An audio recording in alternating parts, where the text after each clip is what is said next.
of course, like I'm a homer. I'm not going to ignore that. What do they see in this guy? This guy sucks. Prepare yourself for the Raptors Report podcast with your hosts, Julian and Steve.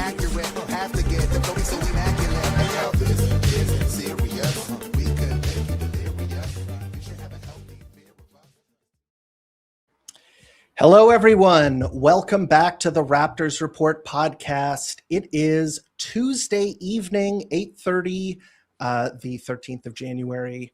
Welcome back, Steve. How you doing? I'm great. Welcome back, Julian. Good to have you back. Absolutely.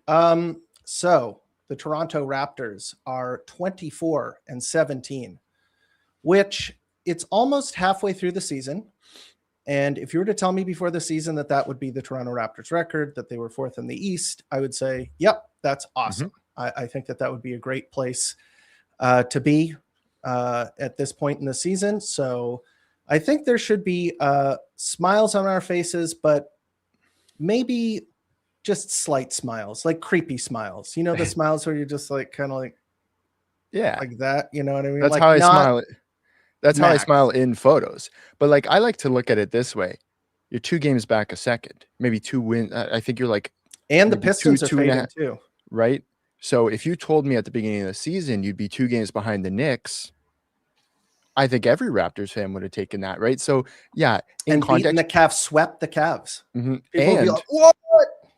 And I think the biggest one, I was thinking about this today, if you told us that we would be above 500 with Jakob Poeltl missing half the games. Yes, I think true. People would be like, no, because he's the guy that you lose, you put away to tank, right?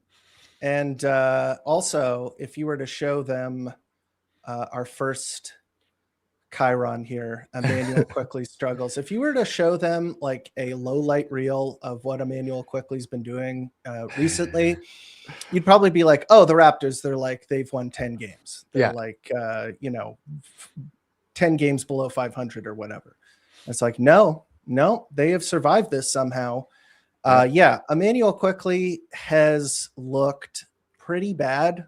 I have called him dreadful. I have said that he is, a bum. I might have said that, but he's struggling. Let's just put it that way. I don't think that we should be too down on the guy. I think everybody has had moments in their life where they're not performing up to expectations, but at the same time, it is incredibly frustrating to watch. Yeah. What are your thoughts on the Immanuel Quickley experience? Well, I mean, I'm like you, like, he's the player that's got me pulling my hair out the most right now. A lot of frustration, but it's very telling that in that overtime game against the Sixers, right? Quickley made 2 awesome, important plays in the clutch. That corner 3 and that drive and the perfect dump off instead of taking the shot. A good decision that he doesn't typically make there. 2 amazing. That was also a very nice crossover that he used on VJ Edgecombe. Exactly. Where he went left and it kind of got VJ off balance, and then he got into the paint and hooked up CMB. That was very big. And so but it's really telling that the takeaway from that game is still, oh my God, Quickley almost lost us the game. Oh my, yeah, absolutely. Right? It's almost like he does like 4 unforgivable things and then like 1 really good thing, and then you're like, I know. I often am just like, why? Why was that the thought? Why was it a pull-up 3 with numbers in transition? Why was it the inbound fadeaway jumper like your Kobe Bryant? And what's killing me is that like the stats are not like catastrophic either. So like, he has like, the tour dates meme where it's like you're 6 for 22 or something like that. Like there's qualities of 6 for 22 where a guy can go 6 for 22 and, if they have a ton of assists, maybe they played really good defense or something, you'd be like, like Elijah Martin the other night when he was 3 of 11 and had like, some of the biggest plays in the game, you can be like, that's okay. But it's watching the games, like watching the games. It is so palpably frustrating. Yeah. Like it's like a migraine where it's there and it's on your mind, and it kind of like every couple of minutes, just like a sharp pain Yeah. And the sound of like a clank. You know what I mean? Yeah. It's very unfortunate. Guard play is very important. Mm-hmm. You need players who are able to shoot the ball, who are able to make plays, who can dribble, get into the paint, play competent defense, get around screens. And he does some things okay. Mm-hmm. And then other things are just like, they are so hard to watch. Yep. He can, with his shooting, win you a game. He can also lose you a game with his variance of his shooting. And I think that's the problem, is like he will take the same shot with the same confidence every time. And it's just, if it's going to fall. If it's going to fall, all of a sudden the game is really turning in the Raptors' favor, because they're hitting these crazy pull-up threes. He hit a game winner, literally a couple games ago. But he can take you out of the game the same way. Like it's kind of like Russell Westbrook-esque without the parts of the game. That's a good pull. He's hitting a triple-double and stuff. It's like, okay, you're taking these shots, but he can shoot them right out, right? Yeah. I think that's like, I think that there are players, like I used to have that feeling about kind of Chris Boucher, in that, like, obviously completely different positions. Obviously they're, far ends of the spectrum. Yeah. But he was kind of that player where he would do, like, sometimes he would do 4 amazing things and then 2 stupid things, but you do the math and you're like, that's still positive too, that you still did like better than the bad things that you did. Yeah. And I'm just hoping, like, if he can be a player who just has more positive things going for him than negative things, then you go, okay, well, I can live with this. He's doing stuff. And what's crazy is that the stats are not that bad. Yep. And especially the advanced stats say that he is actually like quite good offensively, and that the Raptors need him. Yep.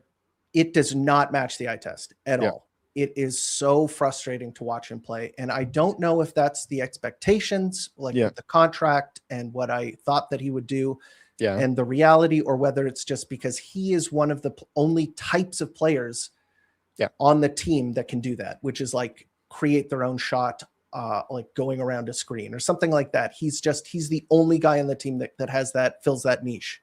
Maybe that's what it is. I don't know.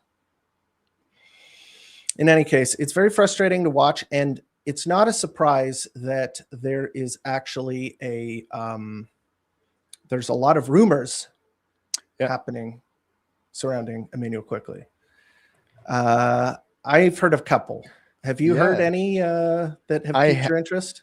I have, and it sounds like they've been shopping him for quite some time. What have you heard? Well, there's the Trae Young bit that has made the rounds, where apparently the Raptors tried to acquire Trae Young with Immanuel Quickley plus draft capital.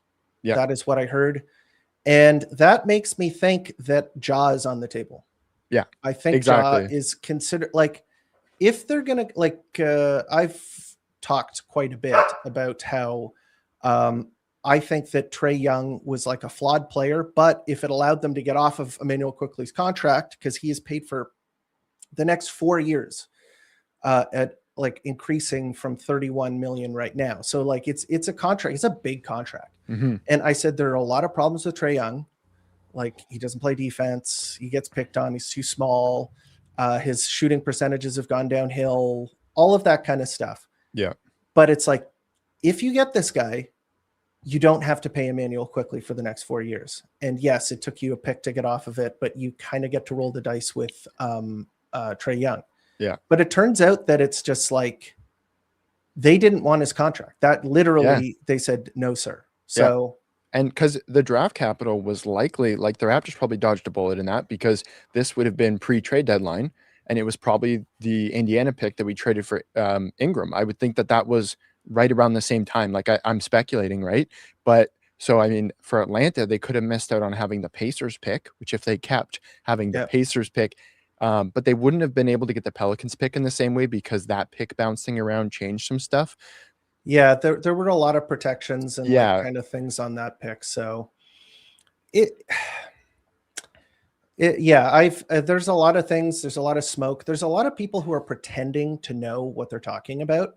Yeah. That is a very big frustrating thing, because there are some rumors that I'm reading that come from like big accounts that sound pretty legit and work for like a real website, like Clutch Points. I think that's like a real website. I don't know. Maybe I'm being gaslit here, but Brett Siegel, let me put this way. Okay. I don't really respect the people who get all of the stuff right. Okay. Like Shams Charania, everything he says comes to pass. Yeah. Does that mean I like him or that I trust him? Not really. Yeah. Like, these people are giving him stories that he can break so that he can pitch it the way that they want it to be pitched. Okay. That's how he gets all of these rumors. The same thing happens for like guys like Mark Stein, and like there are reputable guys around the league. Mark Stein, especially, he actually has real sources, because he's his batting average is pretty good. Mm-hmm. But I don't know about this Brett Siegel guy, but he has like a pretty legit sounding shtick, and he does have I feel like I've heard his name somewhere before, but I'm not exactly sure. I hear him constantly in the rumors, but I also constantly see people go, but look at the source, it's Siegel, right? Okay. So let's take a big grain of salt, and we'll just place it down on this rumor here. Okay. Yeah. Raptors are interested in Colin Sexton. What is your take here? Do you like Colin Sexton? Two-way guard. It tracks. Two-way guard. He tries hard. Exactly. He's going to be the effort. I don't think that he makes us better. I think that there was a time to get Colin Sexton, and it was when Charlotte got Sexton, because they traded Nurkic. They traded Nurkic for a first and Sexton. Yeah. Right. And this could have been like, if you knew that Pirtle's back was screwed or something, maybe I could have moved him. Right. But it's like hindsight, who cares? Right. But Sexton is not the guy. I think he's a backup guard. Mm-hmm. And are you ready to promote Shed to a backup guard? Does Charlotte want any part of Immanuel Quickley? Well, here's what I'm thinking, is that maybe they are interested in Colin Sexton as a way to get off of Immanuel Quickley's contract. Mm-hmm. Okay, so here's what I'm thinking. Fanspo. Jesus, there are so many stupid websites. But let me pitch this to you. This is one of them, the trades that I had. Mm-hmm. Let me just quickly share my screen here. I think it's this one. Yeah. Okay. Okay, here we go. So if you can't see, this might sound disgusting to some people because they are giving up draft capital here. Okay. Let me see. Yeah. Okay. So here's the trade. Immanuel Quickley plus Ochai Agbaji and a first-round pick this year for Colin Sexton, Grant Williams, and Liam McNeely. And the reason I included Liam McNeely in this is because it would allow the Raptors to stay over the number of 13. They have to have at least 14 players on the roster. So if they send out 2, they have to get at least 2 back. And this is the way that you would do it so that you could get under the salary cap. Because as you can see, they save some money here. Would you do this trade? Grant Williams, is he playing now? He's back healthy. Yeah, I think he's just got healthy. Actually, let me just check that out. I have interest in Liam McNeely. I had interest in him pre-draft. But he's a very interesting player. Where his book on him was like, no, he's a good shooter. Yeah, like in college, I swear he was like, but in college I think he was like sub 40%. But everyone was like, no, he's a good shooter. So I fear that aspect, because what if he like gets worse? I wouldn't really want to do this trade because that 2026 I need to keep.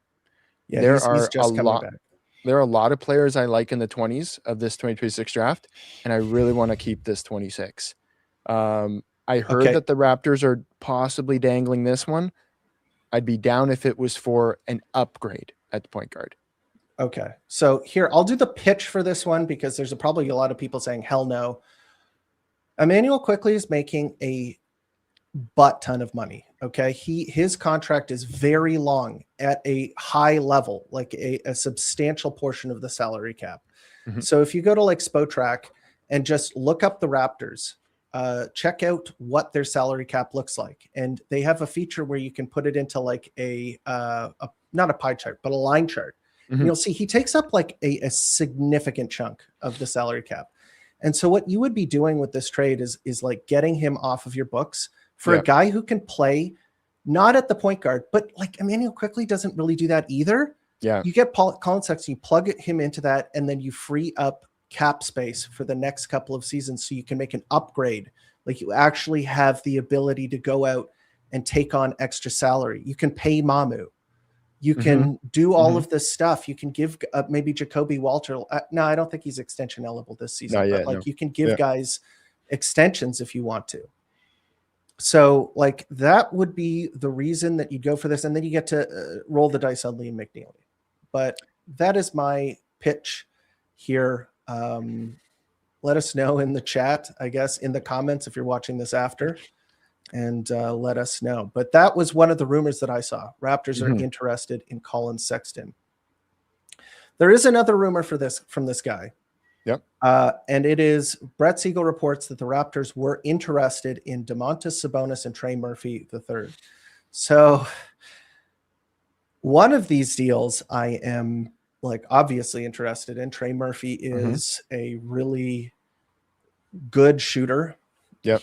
Like he's a guy who can actually shoot. Yeah. And he plays like he's a large wing that can shoot the ball. And that sounds like exactly what the Raptors want. But he probably has a ton of suitors around the league. He probably has a bunch of guys that, teams that are willing to fork up some draft capital for this guy. So like, do we want to spend? I saw they're asking for 3 first-round picks, which I wouldn't spend on Trey Murphy. No. Part of it is being colored by the former Pelican fans that we gained when Ingram joined the team, right? You get a bunch of Ingram fans who have said, when you watch it more, Trey Murphy's defense is oversold, right? Yeah, no, I'm not. So I'm like hesitant because I just like players aren't going for 3 first-round picks anymore. Right? No, not 3 straight that's first a round huge picks mistake. anymore. So I think unless you are on the cusp of contending and it's like we need one more piece to get over the hump. Yeah. This is it. We got to swing for the fences. It's time to, but I make think a big bet. I think what Joe Dumars is doing with Trey Murphy and with Herb Jones, he's asking for 3 firsts and 2 firsts, is trying to make up for that bad. I mean, he still stands by the Derek Queen trade, which has the potential to work out for them, but they got a lot of ridicule for it. And I think it's like, well, if I can really cash in these guys, then, it kind of saves a bit of like the trade equity from that. So I'd be very wary of meeting any of their offers. Now, Raptors obviously have a good relationship with the Pelicans. You've been able to make a deal before, but I don't see spending the what the Pelicans are asking for Trey. Yeah, it's about asking price. I agree with you. Like 3 first-round picks, that is a bet on this generation, and it's a big bet on this generation. That these are the guys that you want to have on your team moving forward. And I think I like these guys. I'm just hesitant. I would not want to sell the farm, literally, the farm system for a guy who, yes, is a good young player. Yep. And I think is in that secondary star tier, like the MPJs, last season, Cam Johnson, who wow, he's fallen off. That is the trade that I am the most strong on. Yeah. I thought that he would benefit from being, I really thought that he'd benefit a lot from being with Jokic and that MPJ would be a bit unserious and stuff. But MPJ was right when he said, no, I can carry my own. You give me the ball. He was definitely right. But the other half of this rumor, the Domantas Sabonis here, that's been linked for like a while. That keeps getting talked about. It kind of worries me how much Bobby is interested in it. But I was against it. If it's Quickley going out, and maybe a couple of other players, Grady Dick, Ochai Agbaji. Hey, why not? But that's where the other rumor comes in, that the Kings want no part of Immanuel Quickley or any of our long-term contracts. That's the other thing that I heard, is that they don't want Myrtle, they don't want Quickley, they don't want any part of that. So it's like, okay, so we're not giving them CMB. We're not giving them a good trade chip, right? Like, so they're not interested in our garbage. No, you know? I'm not right? expecting them to be interested in it. I'd say, like, if you attach a draft pick, yep, and Grady it might Dick, be the best offer they get. Like, it might be. And the thing is that, like, if you are, here's how usually rebuilding teams work: you take on bad salary, yep, and then you are compensated for it. And the Kings have never really done that very well. Yep. And that is how you rebuild. Like, you trade your players that are good in exchange for draft capital. Yep. And then you're bad for a couple of seasons. You collect a couple of high draft picks. It's kind of like the OKC model. Yep. The Raptors dipped into the lottery. They picked up, Scotty Barnes, CMB. Those guys look good. Yep. And now they're trying to exit it, right? And so you have to, it's like a dance. Yep. Some people are on the way down and they want to help you as you go up. And you are helping them but to go down, right? Yep. They want to go down, you want to go up. So you just shake hands in the middle and you trade your assets. Ships passing in the night. Exactly. See, that's where the Ja rumors kind of come into it, because we got that rumor today that Ja is not viewed any different than Trae Young's value, except what the Hawks wanted was expiring salaries, but Memphis is willing to take on bad contracts. Again, this is a rumor, but I think this was Mike Scott or somebody that I trust more. They're willing to take on bad salary if it comes with young players and some picks. And like, what they laid out was like, they wanted, again, this is like a reported rumor, but it was like bad salary, basically a second chance draft guy, and maybe like first round pick, but they said probably not unprotected. They're probably looking at protected. And I was like, this screams Immanuel Quickley, Grady Dick, and a future protect. Exactly, right? They are so good at drafting. That's their thing. Like, their superpower is going out into the draft, like Colin Coward, Zach Edey, Scottie Pippen Jr. Yeah, like all of these guys, Bane, like all of those guys were in-house, right? They are guys who brought it. Yeah, Zach Kleiman is amazing. Yeah, he's really good. So they're just like, listen, we'll just build the way we always have, which is just go into the draft with a bunch of quality picks and make good selections, and then we'll be good eventually. Yeah. And this, I wanted to highlight this because, you saw this too, right? I saw this, and it makes so much sense for the Raptors. I mean, like, this is this is pretty friendly for the Raptors. But I hear Ja wants Miami. Miami's interested in Ja. They're always, and then like, is it working out? Do they like Hero's contract? How's that going for them? Right. So this is a pretty cool option. And you still get a guy who's not exactly a point guard, which is but he can make his shots. Exactly. Right. He is an upgrade of Immanuel Quickley. Yeah. Right. So the problem are injuries, and you kind of have to figure out what the contract is going to be like, because he is up, I believe, in 1 year after this. Like, he has a year this year, and then the next year, then he's up for either an extension or you go into free agency with him. But he makes a lot of sense for this team.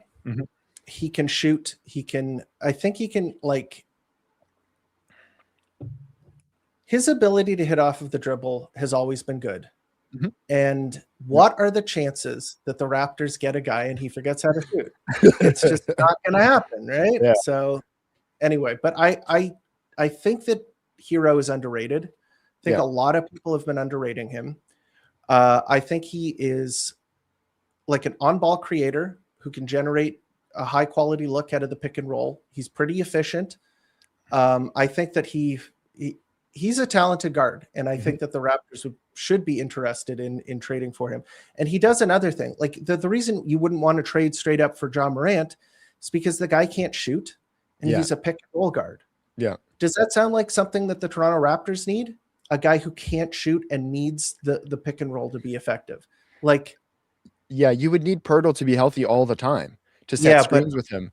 But that's our big issue right now. Hero's also a pick and roll guard as well. But the difference is that he can actually shoot the ball. So yeah.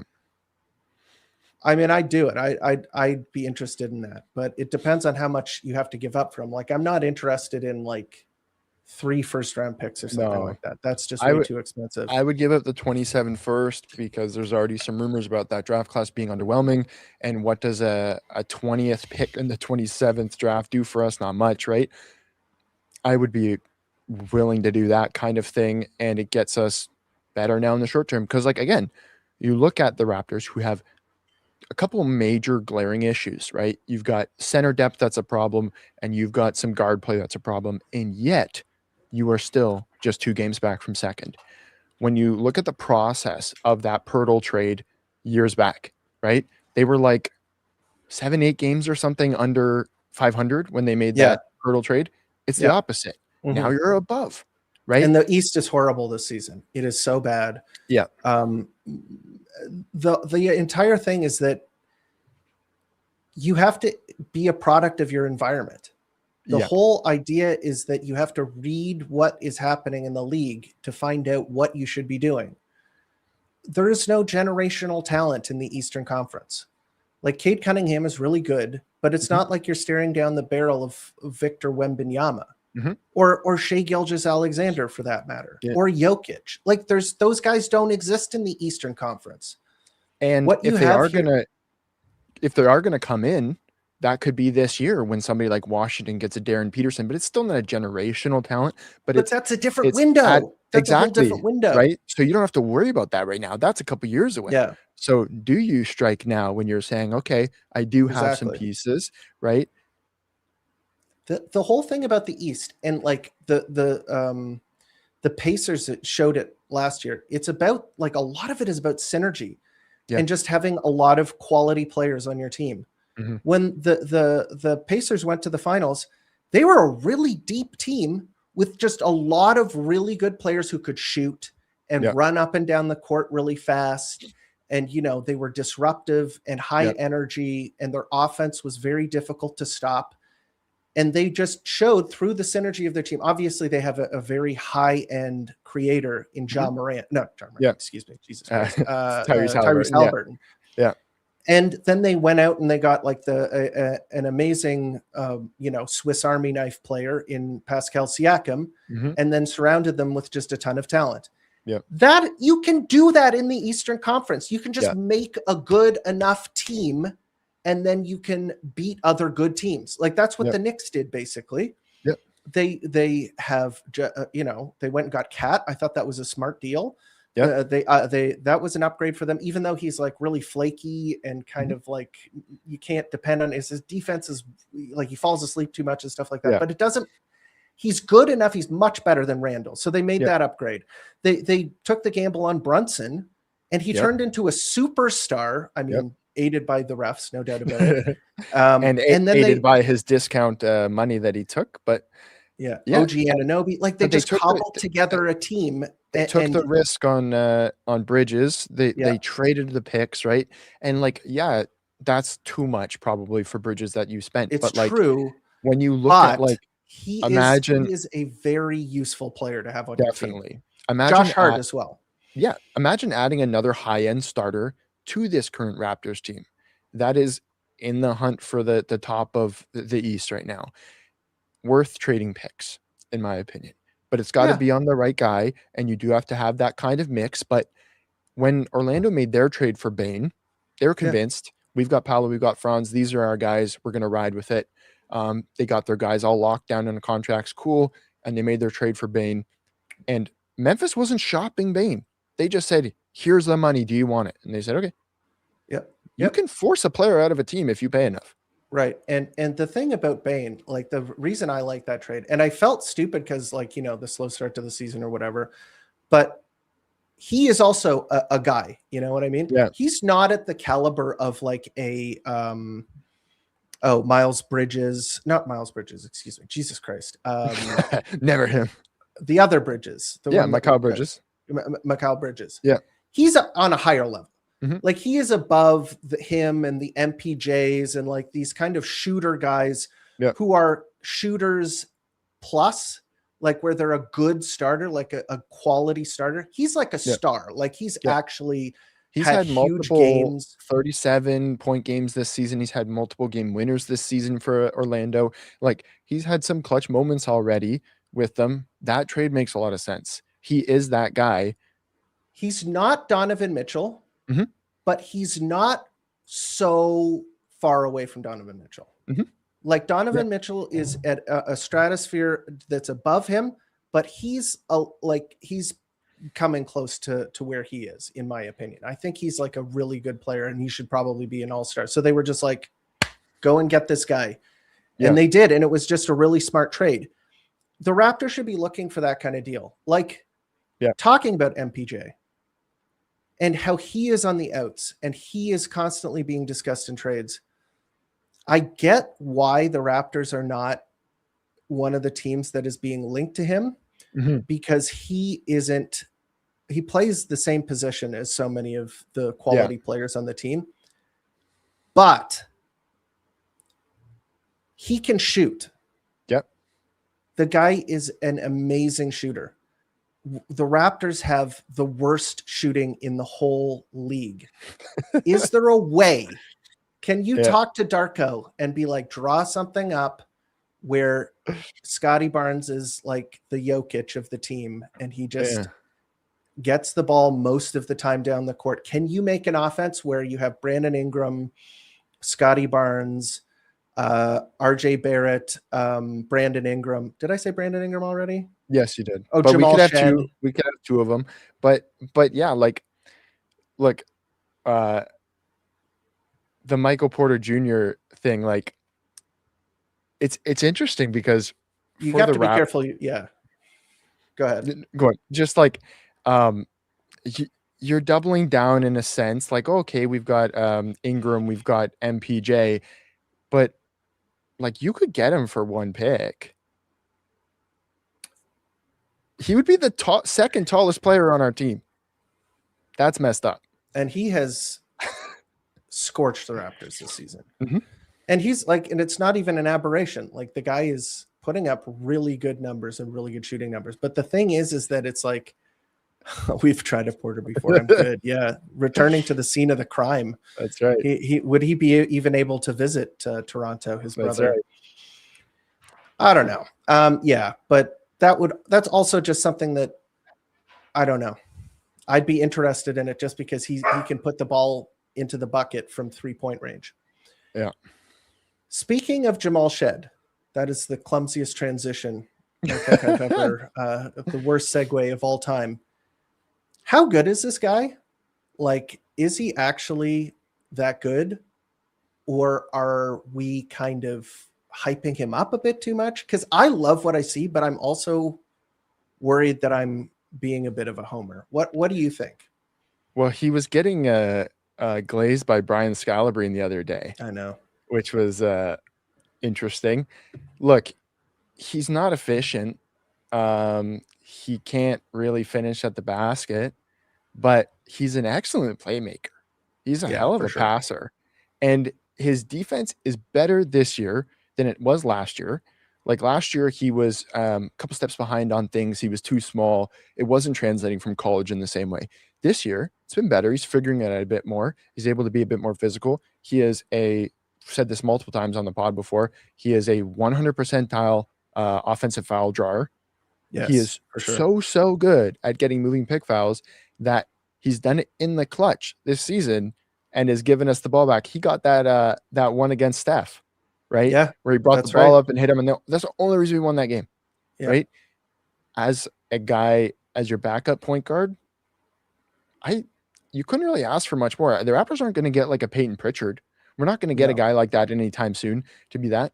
Super happy with him as the backup guard. I have theorized that depending on the way this season goes, there could be a pivot where Jamal ends up the starting point guard. And we are still shopping Immanuel Quickley. Does the front office see him as a potential starting point guard? Maybe. Well, a placeholder, I would say. Exactly, like a Marcus Smart type of player.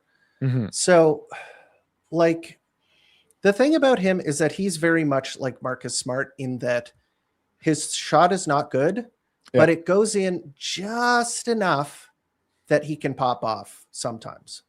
And when he does do that, he's like one of the best players on the court because he is so disruptive and he is such a good playmaker.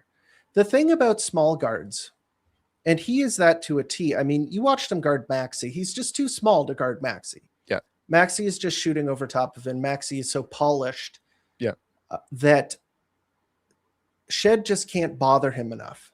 And that's an issue. I mean, you can't fix that. You're the height that you are, unless you get those weird like shin implants in Korea or wherever they do that. Take a year off, gain 3 to 4 inches, come back. It's okay.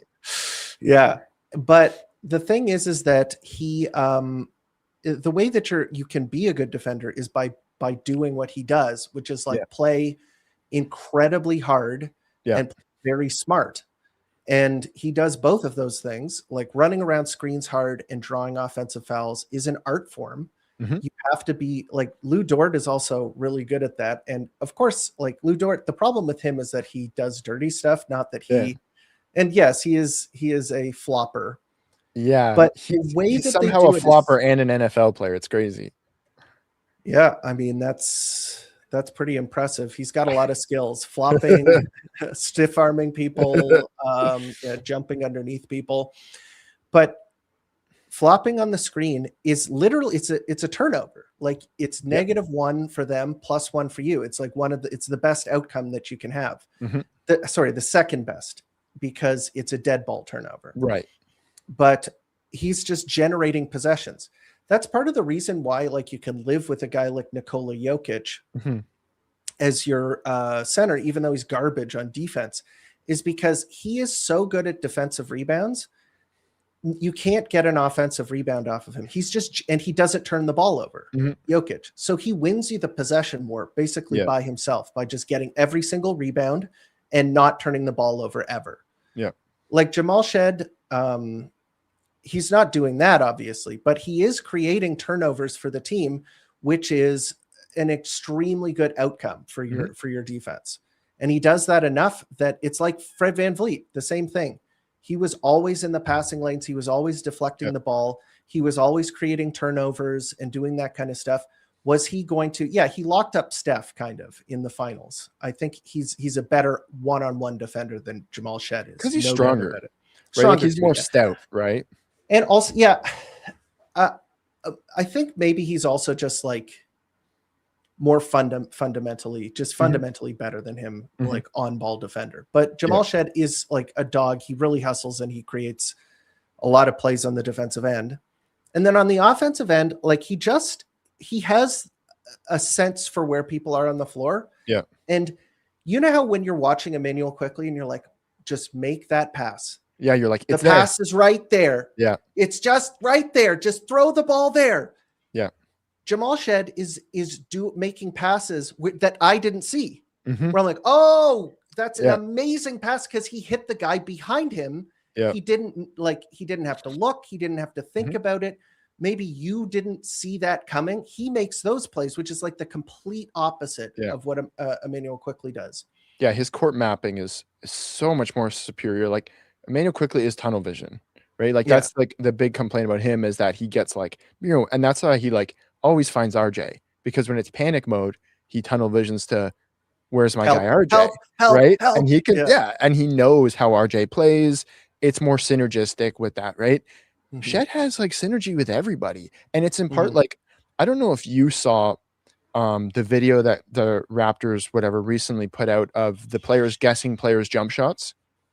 Oh, no, I haven't seen that. That's cool. So they guess each other's jump shots, and they were really good at guessing each other's jump shots, but it's really fun to watch them. Like, oh, I can tell because of his base, his little leg kick. They all watch each other like crazy. And Jamal Shed had a lot of good insights about the Raptors players, about other players around the league, everything. He pays attention. Oh, right? For sure. He's obviously, exactly. He's obviously a student of the game, which is partially why he's so beloved by coaches, so beloved by teammates, all this. He's thinking about, how do I get you the ball in your spot, which is what you need for a point guard. Yeah. His offense has to come along. He can't get blocked at the rim all the time. His 3-point shot has to tick up a bit more. Yeah. If he is to be your starter. Exactly. Yeah. He has a lot of like, we're talking about the edge cases here. We're talking about the sort of the stuff that he does that why we're gushing is because he does stuff that other point guards do not do. Okay. Yeah. The type of defense that he plays, you will not find a starting point guard outside of Davion Mitchell. Probably somebody I'm forgetting. Maybe, like Marcus Smart or something like that. Like, I think he starts for the Lakers occasionally, but like, you're not going to find a guy who does that very often. Those players have a unique skill set, and it makes them an intriguing player. Yeah. And I appreciate that. And I think that he is a cool player, and what he's doing is very intriguing, but you have to be so much better if you don't have the ability to either score or shoot a 3-point shot consistently. It is just so hard. So it's an uphill battle because the way teams are built generally are that the bigger players are the ones that are playing the defense, grabbing the rebounds, being the role players, and the smaller players are providing the skill of the shooting and the playmaking, the ball handling, all of that kind of stuff. And if you can't put points on the board consistently, like you're already at a disadvantage almost. Like you have to go out and find players who are just going to like literally pick up all of that scoring load. Yeah. So there are challenges building around him if he stays where he is or only marginally improves. But if he's able to get better at shooting, then you're looking at like a really quality player. Like if he can become like a 37% 3-point shooter, a consistent 3-point shooter, then we're talking about like a real player that can actually be considered as a starter. I think it's that easy, but it sounds easy. Oh, just add a 3-point shot. Just become a good 3-point shooter. If that could happen, like TJ McConnell would be an all-star, like literally an all-star. TJ McConnell, you give him a good off the dribble 3-point shot, the guy is going to be putting up 30 balls. I'm not joking. Like this guy is going to tear the league a new, what? And look, if Shed was 20 or even 21, I'd have a bit more faith in that kind of growth, but it is asking a lot out of him as he's 23 already, or maybe almost 24. It is asking a lot of growth to happen, which can happen. We've seen players take big leaps, but again, that's an outlier thing, right? Yeah. So you can't be expecting the outlier scenario. The only thing I would say that like makes me think that it's possible is that the guy is like a hard worker and he does understand what he needs to do. And his ego, I mean, everybody has an ego in the NBA. You can't convince me otherwise, but he is. You don't get to that point if you don't have a belief in yourself that you're the best, right? But I feel like he has a desire to improve that I think is something that is certainly beneficial for a player reaching their maximum potential. So I'm not going to write him off. I think that having a player like that on your team is at worst situationally helpful. At best, maybe he can become the type of player that we all hope he can be. Yeah. Look, he'll still get a lot of runway as that backup point guard, right? Like he's going to continue to get minutes. You don't have to do anything different to see if he can develop that. You just keep him exactly in his role. Great. Awesome. You're not eating away anybody's minutes. There's nobody chomping at the bit behind him. Well, and just got surgery. So you've got nobody else in the pipeline behind him. He's going to have the runway, and it's up to him to see how far he takes it. If he doesn't, he is still a capable backup, and it's an awesome 45th overall pick. Oh yeah, for sure. Like definitely. Yeah. Speaking of which, I think we got to talk about Elijah Martin. I didn't even have a banner put here, but Elijah Martin, he actually has been drawing some ire online due to his shenanigans. He really poked the bear. He really I know. Yeah. But he's a competitor. He is he's a Scotty Barnes. Like they mentioned on the broadcast that when him and Scotty were like playing like years back before Elijah was even in the league, he's talking shit to Scotty, who's, at the time like an NBA all-star, and he's not in the league, and he's getting under his skin and talking shit, right? So it's like, it's just the way he is. You saw him get that double technical with Embiid, right? Yep. It's fiery. I love it. Tyrese Maxey is apparently the wrong player to do that. But no, but here's the thing: is points, and like he got less points this game than he did the game before. No, yeah, absolutely. He went off in the first half. I think that's where like a lot of the kind of post game memes came from, where he's waving. He put on his Instagram story the picture of him waving, scenes in the six or whatever. Yeah, and Elijah Martin's like right behind him. And yeah, so that was obviously intentional. But the thing is that I responded to the six man on Twitter, and he was saying like you basically what you said, like you poked the bear or whatever. But I was like, you can't have guys who only trash talk, to scrubs. Yeah. Or like, what kind of a coward would you be? Exactly. If you talk trash like only when you were, ahead. Luka Doncic's best quote. Everybody talk shit when they're up or whatever. Everybody talk tough when they're up. Yeah. Yeah, right? Exactly. That's exactly he's talking it. tough when he's down. Like that's one thing about like Russell Westbrook that I actually like. I think Russell Westbrook is, I am not completely out on him. He is a bit of a dick. No doubt about it. Like he's just always on something, angry about something. But at the same time, he will talk trash when he's down 20 points. Yeah. He'll be at the line, like just screaming at somebody and like talking mad trash, like when he's down 20 points. You got to respect that. Yeah. The guy is not only talking smack when he is way ahead, being a front runner, like Embiid. Yeah. Like Embiid. Exactly. That's part of the reason I don't like Embiid. When he's winning, he has his arms out and he's, doing the airplane. Yeah. When he's down, he doesn't talk anything. He's not waving at the fans. He's pouting. Head down, quiet as a mouse. Like, not doing anything. Yep. That is just like, bro, you can't be the supervillain and then expect people to feel sympathy when the supervillain doesn't do well. Yeah. You know what I mean? It's like, I don't know, stay on your business. Like, don't switch up. Like, what's his name? Dylan Brooks. He kind of switched up when he lost badly to LeBron in the playoffs. And what did he say? I'm out. Yeah. He's like, I'm out. Yeah. But the Grizzlies, pinned all on him. They threw him under the bus, and we have no intention of keeping him. And look at the Grizzlies now, selling off all their assets. Dylan Brooks looking great. Dylan Brooks is literally like he has completely revitalized like every team he's gone to. He's like a magical player. Yeah, exactly. Just a magical angry Canadian.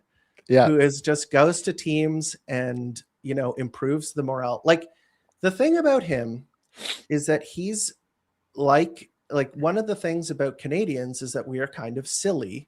Yeah. And he is very silly. He is incredibly silly, like in a way that's extremely annoying.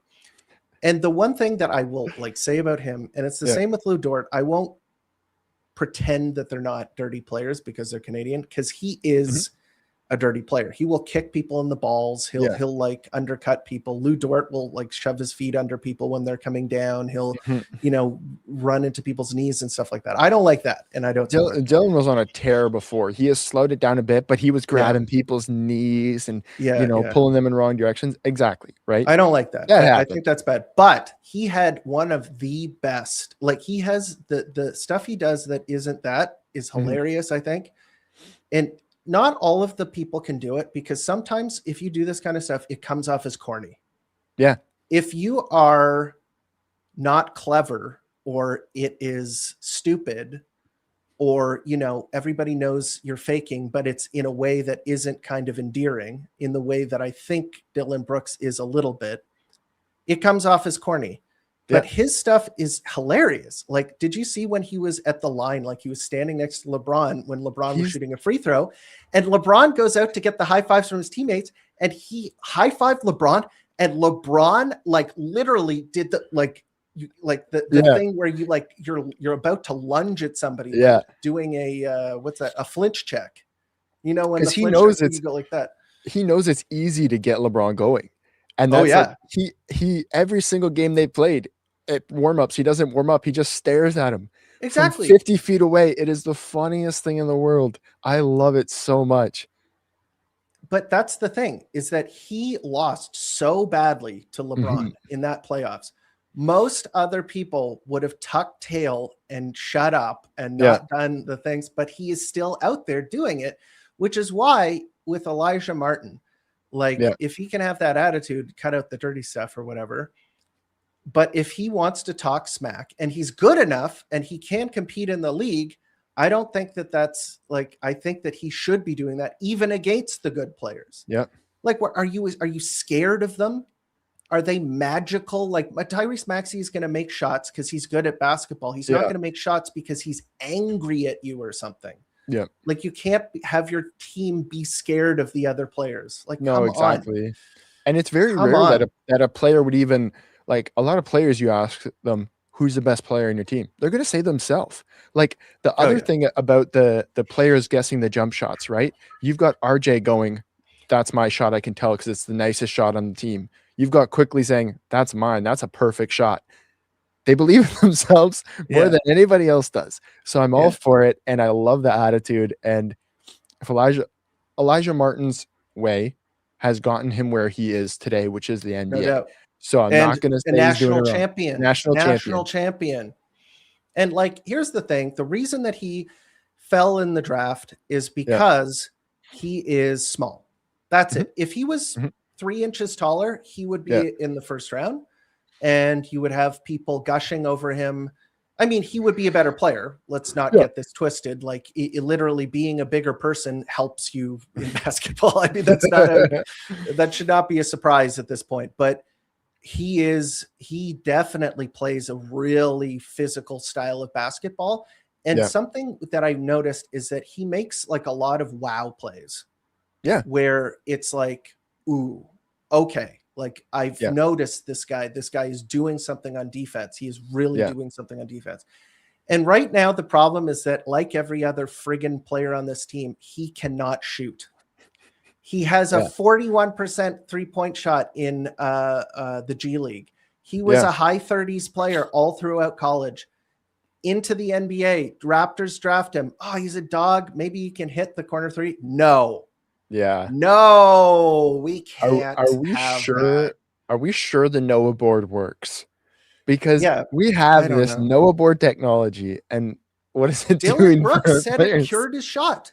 Yeah. He started shooting better when he went to Canada. Right. No, I'm not trying to disprove you because you're absolutely right. No, but he did. Like, these other so people. Why doesn't it work for us?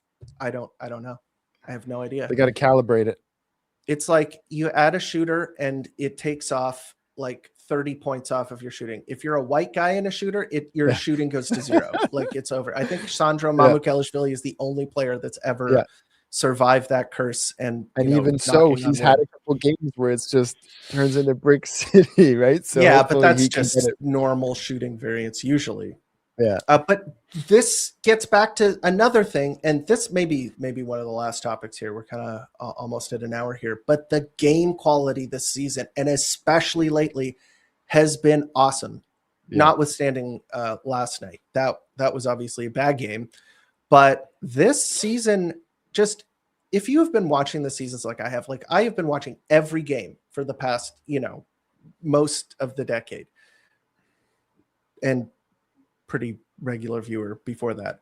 But last season sucked. The season before that also sucked. And the season before that was like, oh, you could see the ship sinking and you knew you were heading into the water.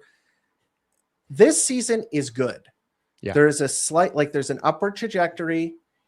Scotty Barnes, the best player on the team, looks amazing. Mm-hmm. He looks so good. The rookie that the Toronto Raptors have drafted has been awesome recently. Yeah. And Brandon Ingram, I mean, he's back. He has a thumb sprain, but he's also been quite good. And I just think that just like watching the games, I've been far more entertained. Yeah. They've actually had some spunk and some energy. Like they've won 24 games, and a lot of them have just been quality games. They've had a lot of comebacks. They've had a lot of clutch wins.